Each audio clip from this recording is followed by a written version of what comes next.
ó ti di wọ́ọ̀wọ́ọ̀wọ́ o, ó ti di woro sí woro. Lizzy Anjorin ti tú àṣírí Ìyábọ̀ Òjó. Ẹ̀yin olólùfẹ́ mi, ẹ̀yin fáǹsì mi, ẹ farabalẹ̀ ń play àwọn fídíò kan fún yín. Àṣírí Ìyábọ̀ Òjó tú lẹ́yìn ìgbà tó ṣe interview pẹ̀lú van èyàn Federal Airport Authority. Ṣùgbọ́n kí n tó play àwọn fídíò yẹn fún yín, kí n tó sọ àṣírí Ìyábọ̀ Òjó tí Lizzy Anjorin tú, ẹ jẹ́ n kọ́kọ́ play fídíò kan fún yín. Ẹ share fídíò yìí káwọn ènìyàn ó gbọ́. Mò ń bọ̀ náà, ẹ má jẹ́ n sọ̀rọ̀ jù, mo wà pẹ̀lú yín, mò ń bọ̀ náà. Ìyábọ̀ Òjó gbọ́ lọ́wọ́ ṣe Tinubu rí ó Instagram. Ìyábọ̀ Òjó fẹ́ dájà lẹ́ Ìyábọ̀ Òjó fẹ́ dà lóru o. A máa pariwo lé lórí ni. Ṣé ó yà wèrè léèyàn ni?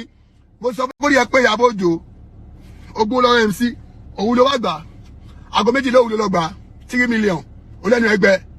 Ó gbà. Lọ́jọ́ sí APC náà ló ẹ̀pù ẹ tó takò àwọn kan tó gbé wọn dẹ́wọ̀n. Ẹ̀yin fáǹsì mi, ẹ má tí ì lọ ibì kankan. Késekése lẹ rí, kàsàkàsà ń bọ̀, mo ṣẹ̀ṣẹ̀ mẹ́yẹ bọ̀ lápò ni. Ẹ̀gbọ́n tí lẹ́gẹ̀ màá mi sọ. Ọ̀rọ̀ Lizzy la mú wá lónìí. Ṣùgbọ́n ṣe rí interview tí Ìyábọ̀ Òjó ṣe yìí, òun ló dá wàhálà alẹ̀. Kódà kése Lizzy Anjorin nìkan ló sọ̀rọ̀ lórí ẹ̀. Àwọn ènìyàn ní bí Ìyábọ̀ Òjó ṣe dé tó jẹ́ pé kò sọ́pọ̀tì Tinubu lọ́dún 2023 tó wá tún jẹ́ pé ó yẹ kó jẹ́ pé òun ni yóò tún lọ gbarú interview bẹ́ẹ̀ ní abẹ́ àsíá APC. Ẹ̀yin náà ságbọ́n tí lẹ́gẹ̀mẹ̀ àmì sọ pé Ìyábọ̀ Òjó ó gbowó lọ́wọ́ Ṣèyí Tinubu, ó gbowó lọ́wọ́ MC Olúọmọ. Ẹ wo, ẹ má ì lọ bì kankan o, ẹ sá subscribe sí YouTube channel yìí. Ẹ̀yin fáǹsì mi, mo wà pẹ̀lú yín, ẹ̀yin gan-an ń wà padà wá ṣàlàyé àwọn nǹkan fún yín. Ẹ jẹ́ kó play advert náà kí n tó wá mú fídíò Lizzy Anjorin tí n bá ti wá play ẹ̀tàn yín tó wá ṣàlàyé àwọn tí ò yé yín fún yín. Ìyábọ̀ Òjó, ẹ wo, ẹ kọ́kọ́ wo fídíò náà, mò ń padà bọ̀.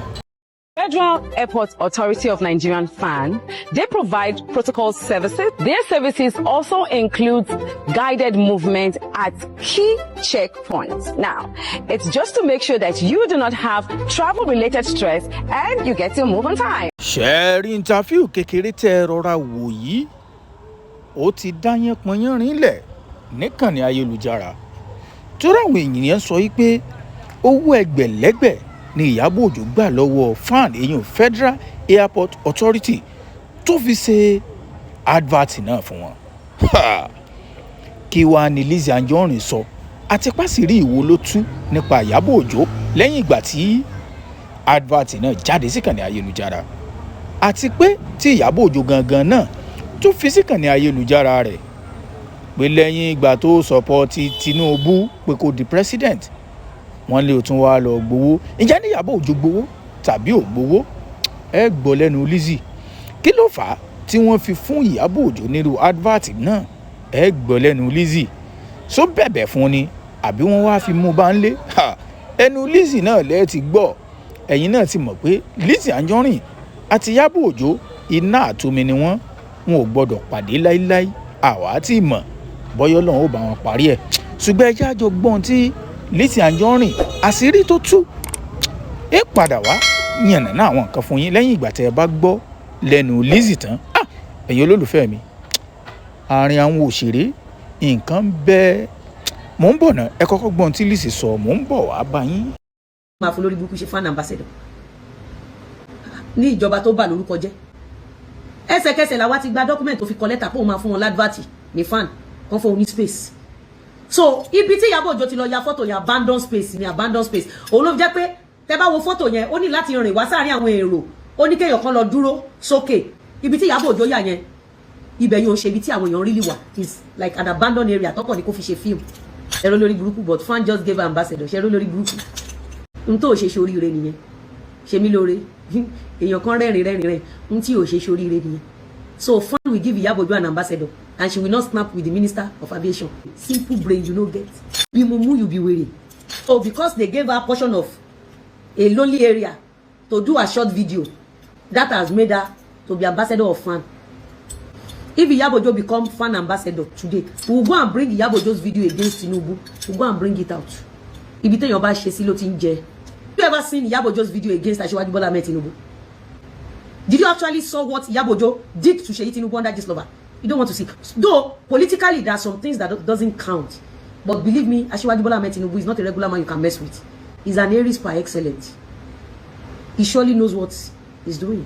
Shemilore, she wrote a letter to fan that she will give a little advert based on the little place she wants to use for her movie. And she wrote lies in that letter that the movie is to educate this.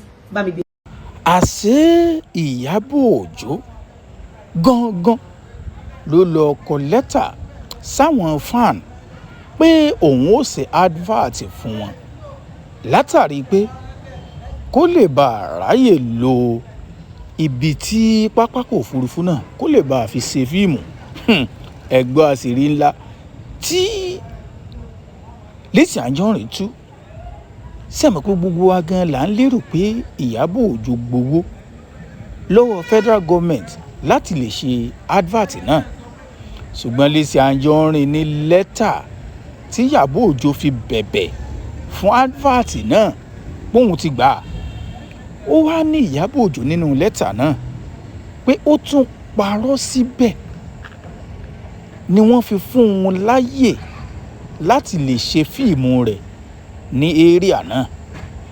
Irọ́ wo ló pa síbẹ̀? Ó ló parọ́ bẹ̀ pé fíìmù tóun fẹ́ ṣe òun fẹ́ fi kọ́ àwọn YouTube, òun fẹ́ fi kọ́ wọn lọ́gbọ́n. Onítorí náà ó wá ní pé nǹkan kan tóun lè ṣe fún wọn ni pé kóun ó ṣe advert fún wọn kí wọ́n lè bá yọ̀ǹda bẹ́ẹ̀ fún wọn. Ó tún wá sọ nǹkan kan Lizzy Anjorin ìjọ níjà wọn ò tó wá parí báyìí tó jẹ́ yí pé àṣìṣe Ìyábọ̀ Òjó ni Lizzy sáà máa ń wá kiri. Ó ní pé ibi tó ti lọ ṣe fídíò náà tó ti lọ ṣe advert náà ó ní pé ibi tí wọn ò lò mọ́ ní ọkàn ra fún un bóyá àwọn náà ti mọ̀ yí pé kúkú ṣe tó sọ́pọ́ọ̀tì APC wọ́n wá ra fún un níbi tí wọn ò lò mọ́ ibẹ̀ ló ti lọ ṣe fídíò náà tí túmọ̀ sí pé ó ti tú àṣírí pé gbogbo wa láti mọ̀ báyìí pé Ìyábọ̀ Òjó gangan ló lọ bẹ̀bẹ̀ fún advert kò sì gba kọ́bọ̀ láti ṣe advert náà fáwọn Federal Airport Authority. Kódà gbogbo àwọn ènìyàn ni wọ́n ti ń bú àwọn fan gan pé ó ṣe jẹ́ pé Ìyábọ̀ Òjó ni wọ́n fún onírú advert bẹ́ẹ̀ tí èsì Tóyìn Abraham tó fi gbogbo ayé tó fi support APC tí ìbá sọ pẹ́lọpẹ́ Lizzy òun ló jẹ́ àmọ́ àṣírí ibẹ̀ pé Ìyábọ̀ Òjó gangan ló lọ bẹ̀bẹ̀ ló lọ fi gba advert lọ́dọ̀ federal government láti lè fi airport láti lè ṣe fíìmù. Ó ní pé tó bá jẹ́ pé wọ́n fún un ní ambassadorship ni ṣé kò ní ya fọ́tò pẹ̀lú minister of aviation òótọ́ dẹ̀ ni kò ya fọ́tò pẹ̀lú minister. Ẹ̀yin olùfẹ́ ẹ share fídíò kẹ́ subscribe kẹ́ share.